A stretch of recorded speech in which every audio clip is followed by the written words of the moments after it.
Alright, hello guys. Today we're going to be taking an early look at January, and I'm going to be talking a lot about some of the model projections on the geopotential height and temperature anomalies. At the end of the video, I'm going to show the National Weather Service's temperature forecast, as well as my own for January. And this is pretty preliminary, and in about 10 days, or sometime after Christmas, I'm going to be making my official January forecast. So this isn't that official forecast. This is kind of an early look. And then I will be making that forecast eventually. But this is going to really give more insight into what we're looking at. And it's a little bit of an earlier projection, like I said. Now, we're looking at the CFS V2 500 millibar geopotential height, and I don't really like this model. If you've been a long-time follower of mine, you would know that I don't really like this model very much at all, and I've always said it has a warm bias, and it does normally show a warm bias. Now, when it does actually show cold, it means a lot more, because it usually would show, average conditions even in a colder pattern. So when it actually does show a colder pattern in the long range, it really kind of sparks something for me and really tells me we might actually be looking at a very, very cold pattern according to the CFS here. So what's really important is to look at the other models and see if they agree, and we're going to get into all of that in this video. Now, looking at the 27th of December to the 3rd of January, things look kind of flat. Now, pay attention to the black lines and how far they dig down and ridge up in some of those areas. That's really what's going to tell the tale. Now, it's tempting to pay attention to the colors a lot, and they do mean some things, but the black lines is really what you need to pay attention to the most. So we're going to move on to the 3rd of January till the 10th of January. And things are beginning to get a lot more ridged and troughed. Ridge in the west, troughed in the east. Now, the color would tell a different story, but we are actually looking at a trough in the east and a ridge in the west, according to this.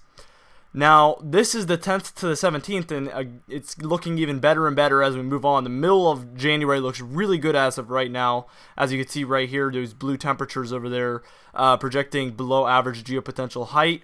Now, we're going to go ahead and compare models. Here's the GEFS, so this is the GFS Ensemble model, and we're looking at the 27th till the 1st, and again, looks really flat, kind of a ridge in the east.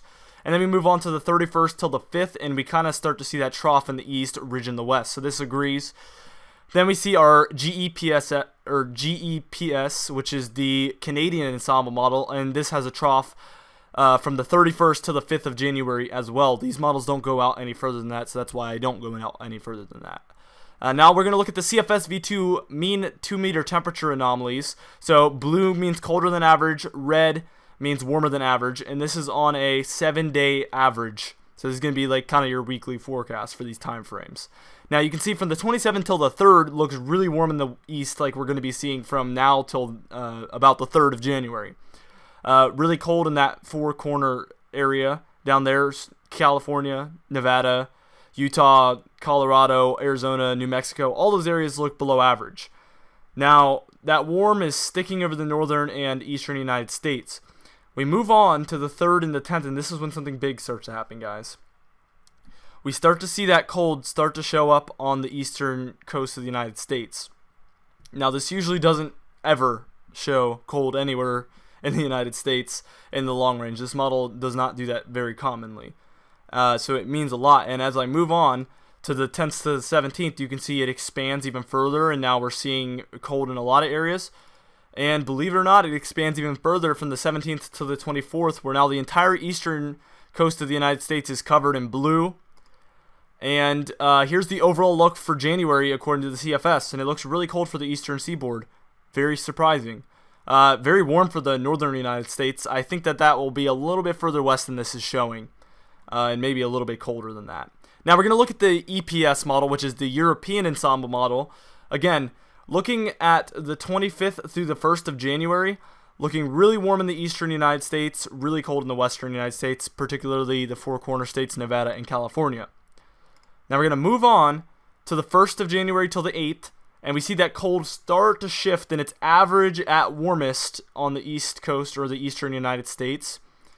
And by the 7th to the 14th, we can see that cold really setting in for the southeastern United States, south central United States, and eastern United States. And 14th to 21st, again, setting in even further. Now we have 2 degrees below average Celsius on a 7-day average, which that's pretty cold. That's pretty darn cold for a 7-day average. And we can see January 25th to February 1st, still cold in the eastern and southeastern United States. You're hearing it here first. The ECMWF European Ensemble model is calling for below average temperatures for the entire month of January.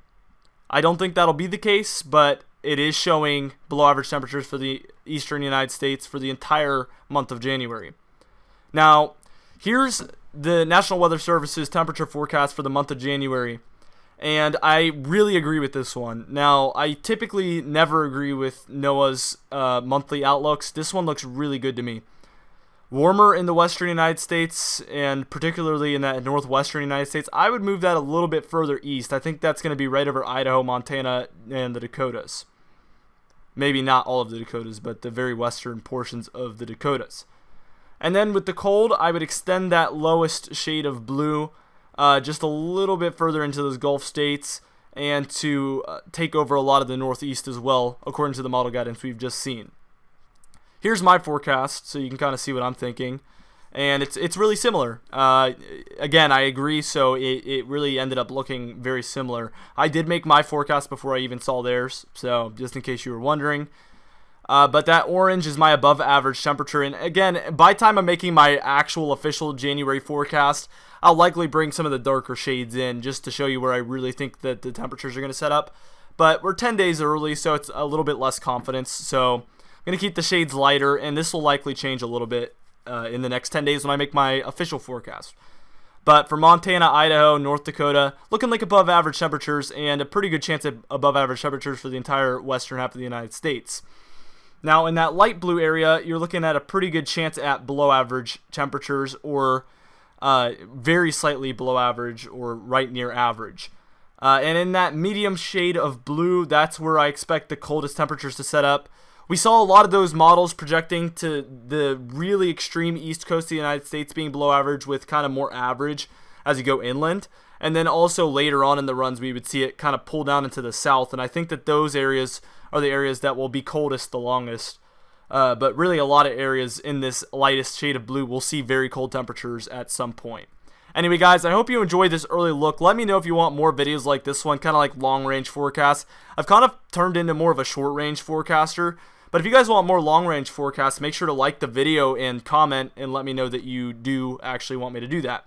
And I plan on continuing to do more long-range videos like this as long as you guys want me to. Anyway, I'll see you guys later. Have a great week. Have a great January.